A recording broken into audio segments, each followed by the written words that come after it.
fur xirmada, soo saar alaabta ku jirta, suufka, kaarka imtixaanka, tuumbada, iyo warqadda tilmaamaha.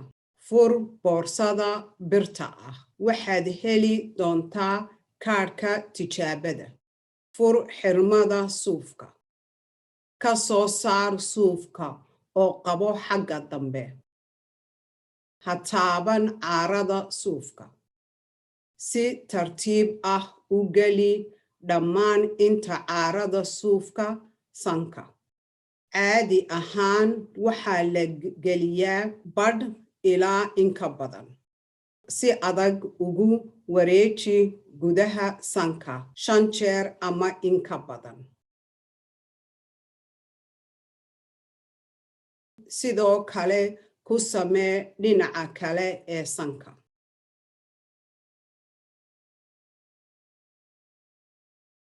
Hubi inaad labada dalool ee sanka ku samayso suuf isku mid ah. Qabo suufka oo qaado tuumbada. Ku dhufo tuumbada miiska si toosan. Ka fur daboolka oranjiga ah. Geli suufka tuumbada. Hubi in madaxa suufka taabto tuumbada ilaa halka hoose ama ugu dambaysa. Kadibna ku walaaq 15 jeer suufka. Riix dhinacyada tuumbada si aad u sii dayso biyaha ugu badan ee suuragalka ah ee suufka. Oo ka saar suufka. Dib ugu celi tallaabooyinka oranjiga ah. Ku celi suufka la isticmaalay xirmada uu ku jiray markii ugu horreysay. Dhig kaarka tijaabada meel siman oo nadiif ah. Ka marooji furka cad ee ku xidhan tuumbada. Ku dar 3 dhibcood oo muunad ah xagga goobaabada ee kaarka tijaabada. Kadibna furka ku celi. Fadlan sug ugu yaraan 15 daqiiqadood baaritaanka si loo habeeyo natiijada.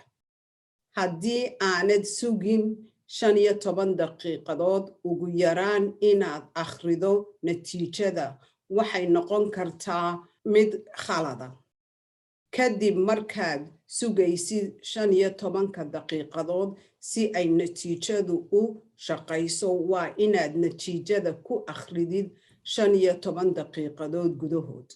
Si aad u akhrido natiijada baaritaankaaga, haddii hal calaamad soo baxdo natiijada baaritaanka COVID-19 ma qabtid. Haddii 2 calaamadood ay soo baxaan natiijada baaritaanka COVID-19 waad qabtaa. Fadlan iska hubi oo si wanaagsan u eeg si aad u aragto inay jiraan 1 ama 2 calaamadood.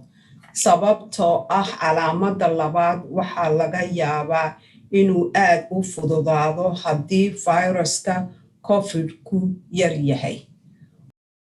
Waa fikrad fiican in aad ku akhrido natiijada iftiin toos ah si aad u hubiso inaad si sax ah u aragto natiijada.